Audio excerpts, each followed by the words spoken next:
Good afternoon, everyone. I'm Catherine Manley, and I just want to welcome all of you from Leahurst College and a few additional guests, and also to thank Chalmers and Ivan in particular, who made sure that the pianos moved just perfectly and everything is set up.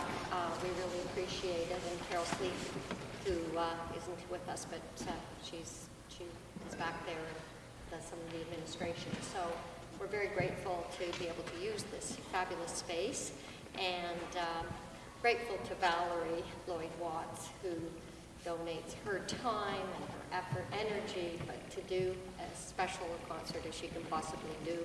It's wonderful. So I'd like to call on Emily and Emma to introduce Valery, please.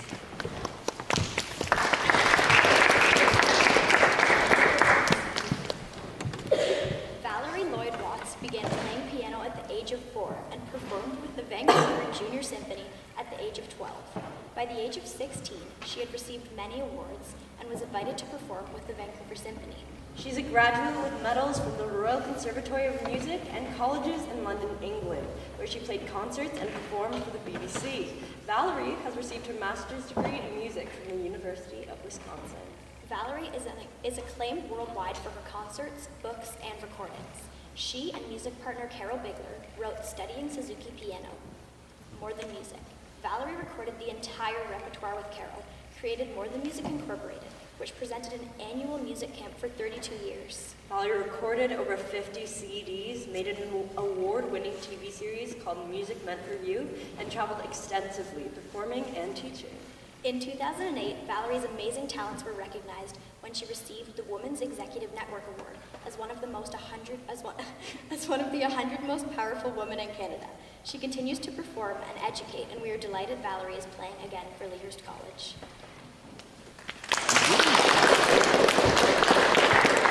Thank you, Emma and Emily. This is one of the favorite things in my life that I get to do, is to come and share an afternoon with the students of Leahurst College. That just feels like a very special treat to me. It happens because Mrs. Manley, Mrs. Catherine Manley, makes it possible for us to do this. And your principal, Mrs. Turk, and all of the staff at Leahurst College all do a lot of things behind the scenes so that we can come and share this time together. And I would like to invite you to thank them with me.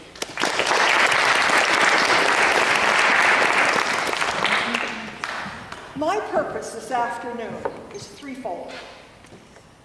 I would like to play wonderful music for you. I've selected my absolute all-time favorites. I hope to spark your imagination and creativity through the power of music to stimulate our minds in this way. And I also want to invite you to be very aware every moment you can of when you spot genius. And the minute you spot it, make a beeline for it, even if it's an area that has no immediate relevance to your own life. You will always learn something very valuable, and it will stimulate your own creativity as well. My most recent exposure to what I consider to be absolute genius was seeing the movie Bohemian Rhapsody. Some of you may have heard of it. Who has heard of Bohemian Rhapsody in this room? I thought maybe quite a few would have. And one piece in particular, out of all those marvelous pieces of music, really caught my attention. And that was the song, We Will Rock You. How many of you know We Will Rock You? I thought you might have some suggestion of that. How many of you even know the lyrics to it? Oh, that's wonderful. I'm absolutely delighted. So, Brian May, who happened to be the Queen member who wrote that piece, wanted to engage the audience. And he did it by having them, now, we're a modest audience, let us say, compared to the 72,000 or so that they were accustomed to playing for at any one time. Nevertheless, our enthusiasm can make up for a lot. So I want you to join me, and you may join me in the way that feels the most comfortable for you. Brian May had his bandmates, when he was exploring this idea, stomp with their feet. Stomp, stomp. Now, you can either stomp with your feet or you can clap with your hands. Whatever is the nicest for your comfort right now. So not only did he have them do stomp, stomp, then he added the clap. So we now have stomp, stomp, clap. Will you join me, please, with a few rounds of stomp, stomp, clap? Are you you're gonna remain seated? Or some of you are gonna get up. Here we go. Ready? Stomp, stomp, stomp, stomp, stomp, stomp. Great, I knew you would be. I knew you would be. Oh, the words are wonderful. They go by pretty fast, those 3 verses.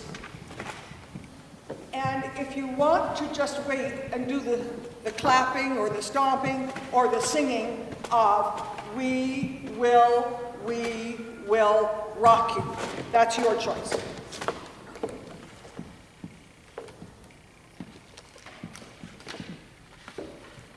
Are we ready? We're gonna rock.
So powerful.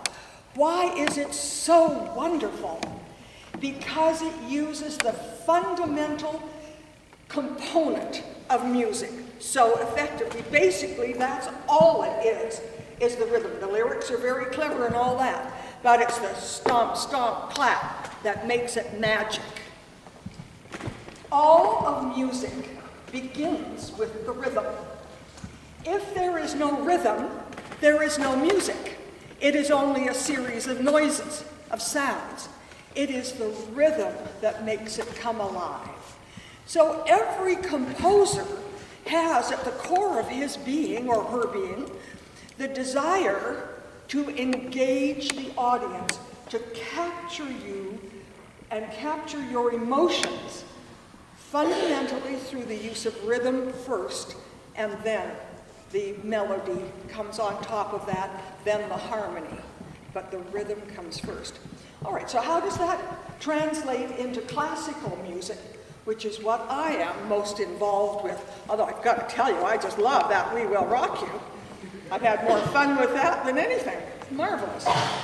So, Chopin, who was one of the great composers for piano, was 20 years old, and he was traveling in Germany when the word came that Poland had been invaded yet again. always being invaded, the poor Poles. I feel so sorry for them. And he knew he couldn't get back to help his countrymen to fight. So he wrote this piece of music called The Revolutionary Etude, with the express hope in his mind that his countrymen would be so inspired that they would rise up to save the country. Now, his rhythmic drive comes with a lot of fast notes in the left hand, and it surges. So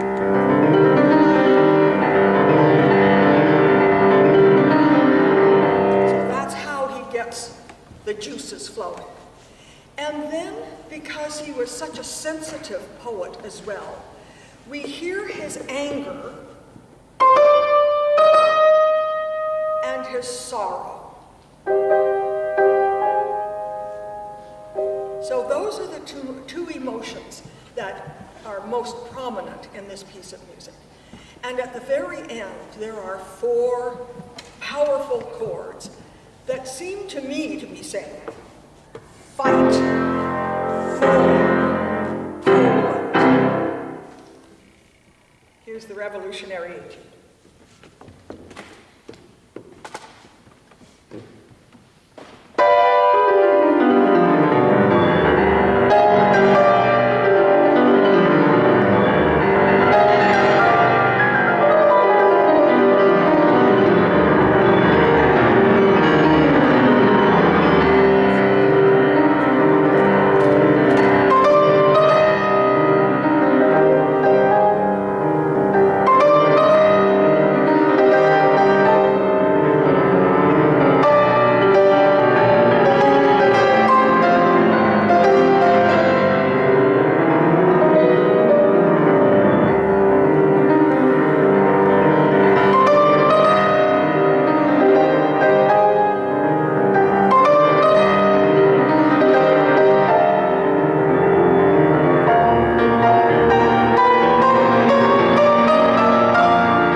consider that a rouser-dowser.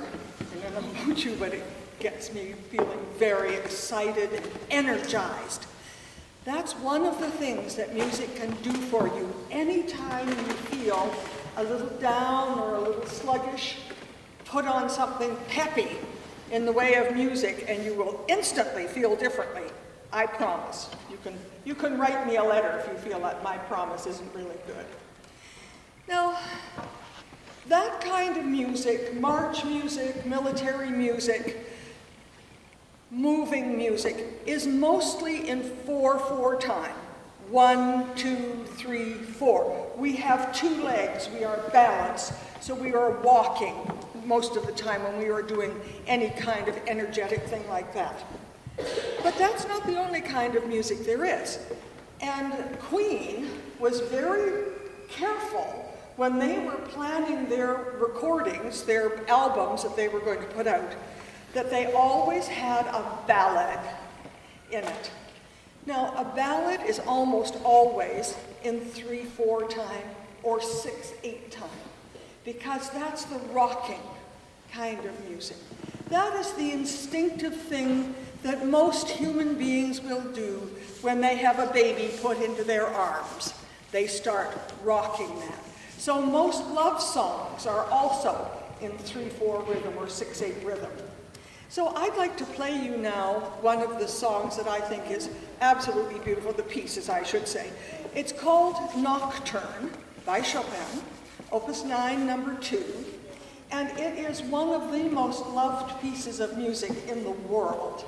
And there was a famous band leader who even used it as his theme song. It's so loved by everybody. Here it is.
Music is emotion in sound. And so when composers are creating their works, they are usually also interested in contrast.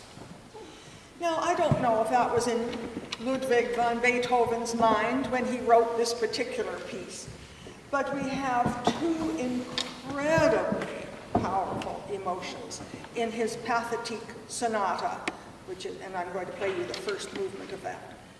We know that Beethoven had a miserable childhood, really not nice at all, very hard. They were poor, his father was brutal, his mother was ill all the time, a lot of the time. It was pretty nasty. And yet Beethoven overcame that to such an incredible degree. And to think of the blow to this profoundly wonderful musician to discover that he was becoming profoundly deaf, so that he couldn't even hear his beloved music. So in this music that he has written for us, his Pathetique Sonata, I feel as if he is expressing his pain to us. And in music, it seems to me most often that when people are in pain, the diminished seventh is the harmony that expresses that.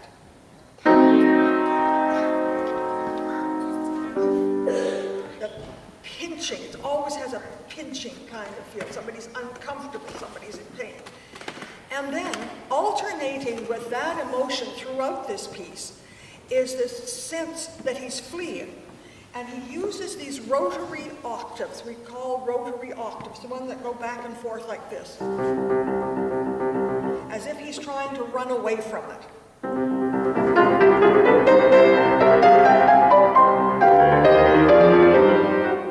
And so those two things go back and forth. Here is the first movement of Beethoven's Pathetique Sonata.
responded to that music is the perfect response.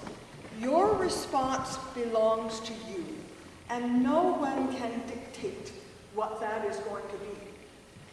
But we do know that some of those sounds, such as the diminished seventh, tend to cause people to feel constricted and hurt.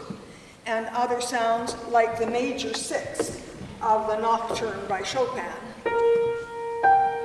is considered to be the most loving of all the intervals that we have in music. So there are certain commonalities. But apart from that, how you feel about the music is your legitimate right to feel. One of the things that I find very beautiful in music when it occurs, and it doesn't happen all that often because I think it's so extremely difficult, is when composers imitate bird sounds. Now, if you've ever heard a bird outside, and if you play the piano, or you have a piano, and you go inside and you think, well, I'll just play that sound on the piano. It's really very tricky. And I think Edvard Grieg, captured it absolutely perfect in this piece of music. You tell me afterwards whether or not you think this sounds like a bird singing.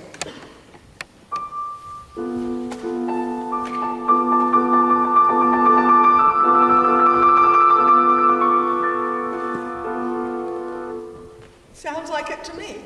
And if you go to Lemoyne Point early in the morning at about this time of year, or soon, very soon, you will hear the thrushes singing, and they have a very melodious doodly-doodly-doodly kind of sound to their song, which I think is very similar to this.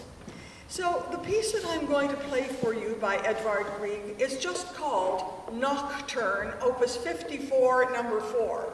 Not a very illuminating title. So when I play it, I hear an exquisite love song with the birds serenading as well. Here is the Nocturne by Grieg.